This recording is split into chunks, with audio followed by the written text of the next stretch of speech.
আসেন সবাই পরিচিত হই অদ্ভুত এক দেশে, অদ্ভুত এক অদৃশ্য দিবারে বন্দি আমরা।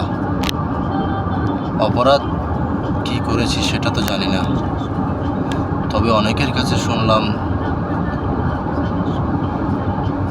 গরিবের কারণে, অভাবের কারণে এসে ফেসে গেলাম। অদ্ভুত এক দেশ, অদ্ভুত এক সুন্দর জীবন, বাট ভালোই।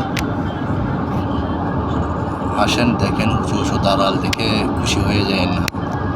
জীবন এখানে করা অনেক কঠিন, অনেক কষ্টের।